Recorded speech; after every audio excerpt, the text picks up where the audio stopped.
This is Starfield. We're here on Xbox Series S looking at the next gen update, or well, the current gen update for the game. So this came out a long time ago for the Xbox Series X. We thought the Series S had been left completely behind except for modding, and luckily Bethesda has come through and we are now enjoying a proper upgraded version of the game for the platform. So we're going to dive in and talk about this because there are like a bazillion different like combinations, just like the Series X. I thought they wouldn't really bother or do that, but yeah, they actually have.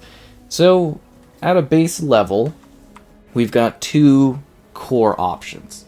So there's like a visual preset, which is what we're on now. So this is like the quality mode, I guess you would say.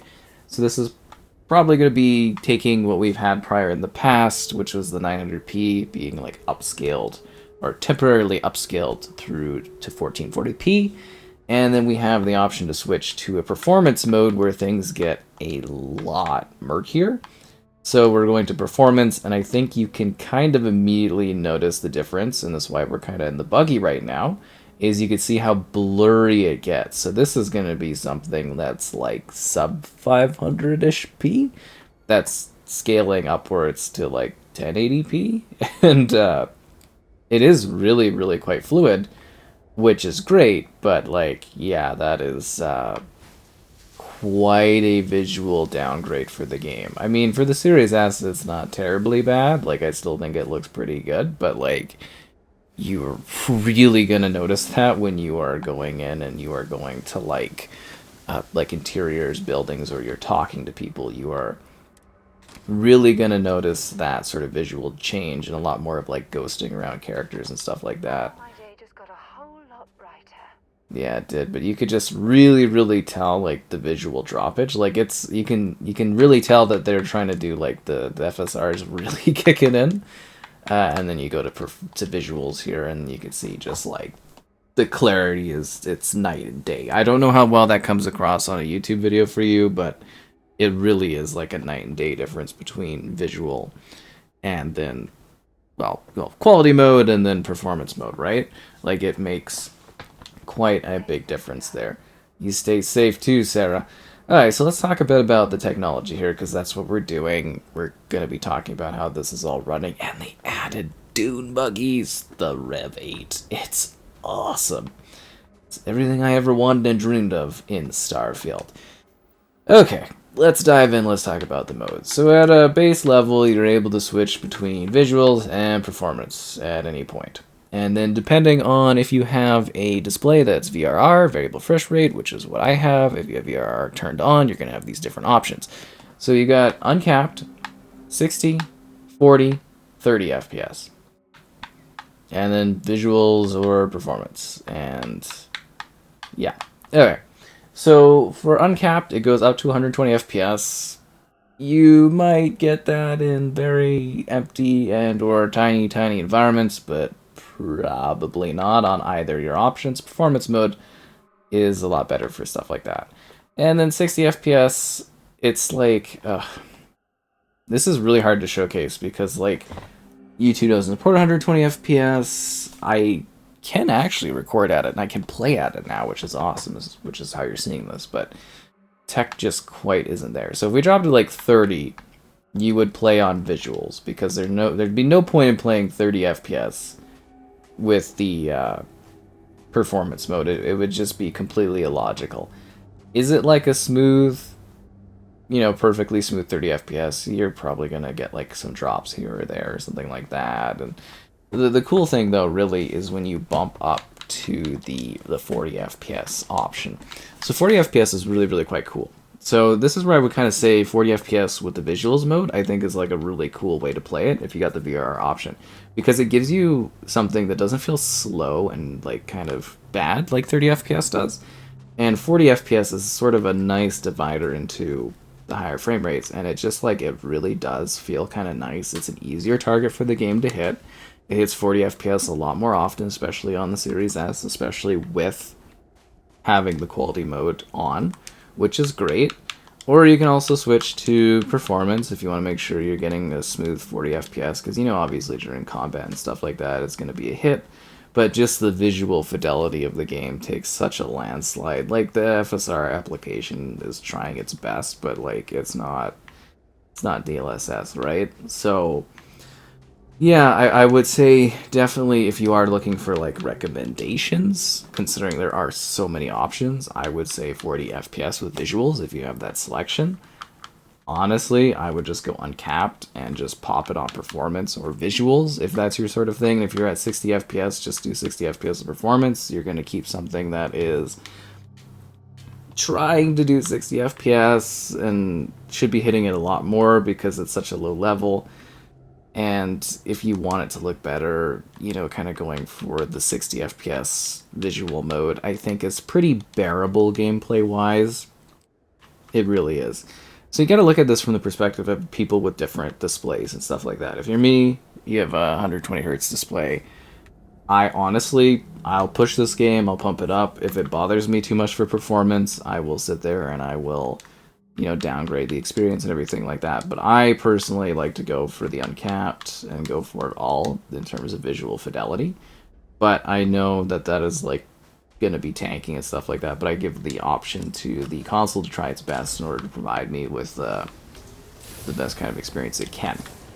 I would say, though, comfortably, from what I've seen, the old theme parks, that's fun. That's funny. They should add a fairground to New Atlantis. That would be awesome. I'd love to see seasonal type things. Maybe they'll Starfield 76 someday, and I don't know. I think an MMO thing in the Starfield universe would be pretty cool. Sorry, I'm totally getting off topic here.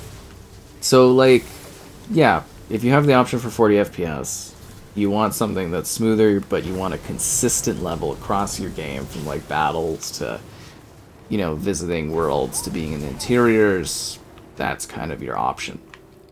I would say 60 FPS is pretty decent for Series S, but you're going to probably notice it tanking in heavier scenarios. And then, of course, you know, the 120 hertz, it's like, it's not about hitting 120 FPS, like, it really genuinely isn't. It's more about giving the opportunity for that performance level to maybe hit that thing. To hit that target, to get closer to that, it just feels a lot better. And as I said, like, the fact that they actually did update this, to me, is really, really awesome. Because I really did not think that they were actually going to do that. I know we saw through mods that it is possible. I did a video on it, and I was like, it is possible. And then, literally, it's only been a few months, and the fact that they came out and they're like, bam, you looking for this? And I was like, yeah.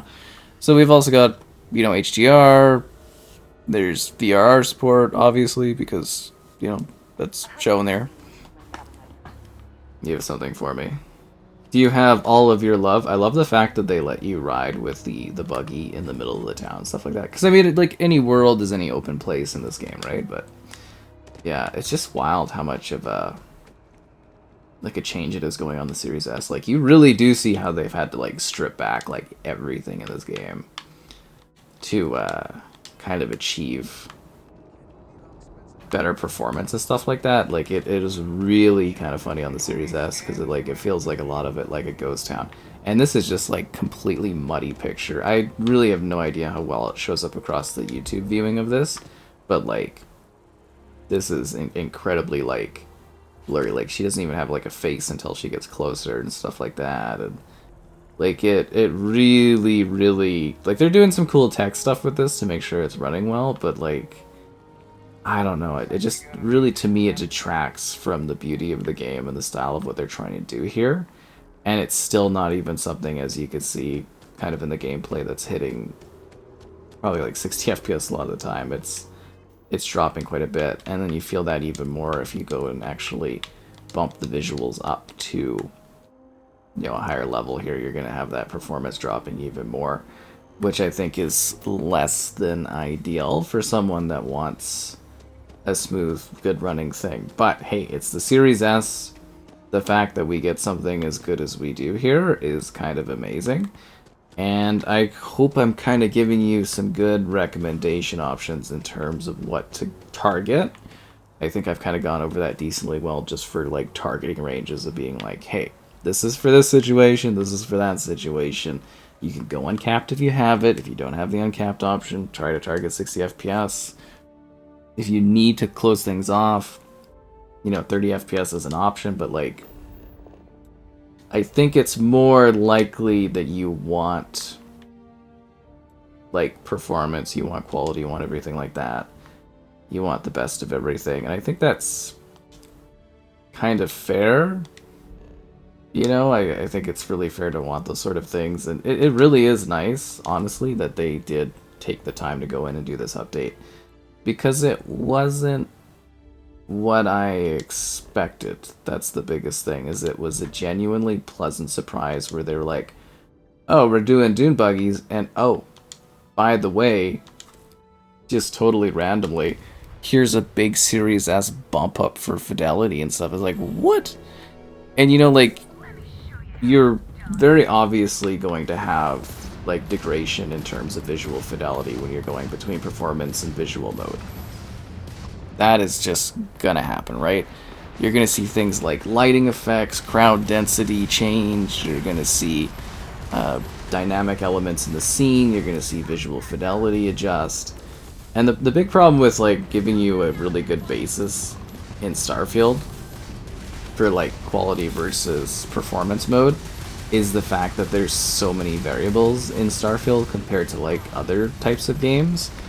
I know that sounds really weird, but like, you might be flying in space fighting, you might be on a dune buggy driving around, you might be inside an interior battling things, you might be just going across an empty wasteland on a planet. There's a lot of situations, and there's a lot of setups. Are they stuck inside that asteroid? That's actually kind of hilarious. Ow. I'm getting absolutely pummeled here. But you never know what kind of situation's gonna pop up and come present itself to you. Like here, obviously, we're seeing some performance hits while we're in space, but space is very different from walking around, and different from flying around, different from driving around, different from talking to people. That's kind of also a little bit of the magic of Starfield, is you like literally don't know what kind of weird situation you're gonna find yourself in. It's really, really neat. And you might be also sitting there building. Like, you could be in a situation where you're creating stuff and you're trying to manage things. I don't know, if you really are looking for a consistent experience across the board, though, where your performance is really kicking, you're going to have to go for the performance mode, but you are going to really have a degraded experience. Because I don't know if you're going to want to sit there and actually, like, constantly be swapping between different graphics options. Like, I can stomach some performance issues, I know other people can't. For sure, like, I've definitely heard that from others. So it really comes down to, like, your comfort level for this sort of thing. Ship parts. Oh, well, I need the ship parts to fix my ship. Okay, what were we doing? Oh yeah, we were gonna land on this planet before we got rudely interrupted by these space pirates. I know, right? But I'm trying to, like, bop from place to place to place. Open Earth, where it's kind of empty. Going in and seeing, like, the New Atlantis, and seeing a space area, and trying to, like, show off all the different graphics options that I can. There is a lot of challenge in trying to present the full scope of Starfield to you, because this game is so large and ambitious. And I mean, we're doing, like, a review, so I do need to talk about, like, to a degree, let's get up, like, the game itself too, you know, while also doing this. So if you're not familiar with Starfield, it's basically like Bethesda's brand new space adventure where you get to go across the cosmos, fall in love if you want, meet companions with distinct stories, go on quests, go on a great adventure that's incredibly lengthy, filled to the brim with things. There's different factions you can interact with, there's weird side stories you can stumble into. You can explore 1,000 planets, like literally all of them, and you never have to, like, be held back. Like, you literally can just explore the entire planet. You land on any planet you want, you get out, you walk across it, you drive across it. You can see literally anything you want. Is this just like an eternally dark planet or something like that? No, I'd rather just sit here awkwardly and look off into the distance. I thought it would be kind of getting a little... Let me just see if there's a little bit more light we can come in here. But no, it's really an engaging story, and then on top of that, you can also... Oh, another couple hours will help. You can also, like, build, like, a dream house or something like that, so you can, like, fully customize environments. There's outposts that you can create.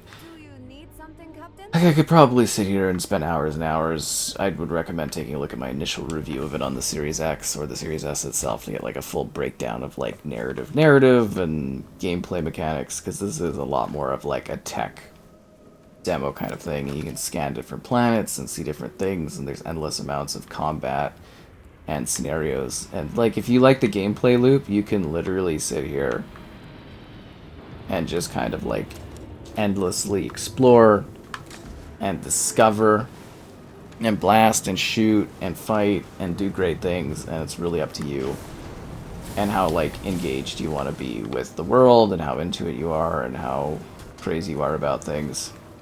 Definitely some intensive performance issues on this planet. So that's the thing, is like, it's so hard to give you a baseline of performance quality across this experience, because so much of it is going to run so differently from other stuff, and it's just utterly ridiculous how much is out there. Like, even on performance mode, you're going to have areas that struggle. And that's just the Series S, though. Like, I think this is a situation where you're having the Series S actually kind of, like, push above its weight class a little bit in terms of trying to make sure that this runs and stuff like that.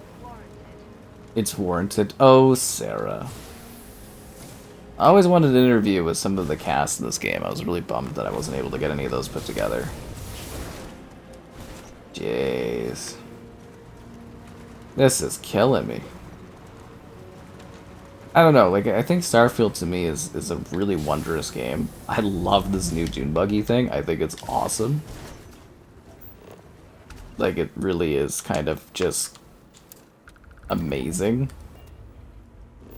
Like, seriously, like, what they were able to, like, make with this game. Like, it's just, like, it's the whole universe at your fingertips that you can explore and dive into. And now on Series S, you can have all of the fun graphics modes that you can enjoy Series X. If we do ever get another Xbox, and like a little smaller one or something like that, it would be really cool to see it inherit these graphical options and see that kind of, like, basically pushing this thing even further and stuff like that. Like, it's so neat. Like, I really am kind of blown away by this game. I continue to be every time I jump into it. And I'm mostly, like, we haven't even really come across combat, and I'm trying to show off different parts of this game, and it is so difficult to give you everything this has to offer, because there's so much of it. I can sit here and do an extensive, like, half-hour, maybe even an hour review, if I really wanted to, just fully immersing every little detail of the Starfield, because there's just really a ton of things that you can engage with, and I love this game so much. Like, it's just really got a little bit of everything. I do fancy a drive, my dear. Like, you can go and get, like, married and stuff to, like, Sarah and go on, like, a resort planet and stuff. It's just, it's so ridiculous the weird things you could do. Like, right now we're just surveying for no reason, but you could do this across 1,000 planets. And, you know, there's no reason or need to, but it's something cool that you can do. You get XP in that. And that might lead you to, like, building up your science stuff or unlocking new skills. And there's a whole skill tree and all these different creatures to come across, and scanning creatures and exploring places and fighting things and fighting pirates and going on weird excursions. And there's a few different, like, main cities you can end up going into. It's just kind of wild. So let's just, again, briefly talk about the different graphical options, because that's the big focus here. A little bit of a reviewing of the game itself, but mostly your options. So 30 FPS, 40 FPS, 60, uncapped up to 120, performance or visuals.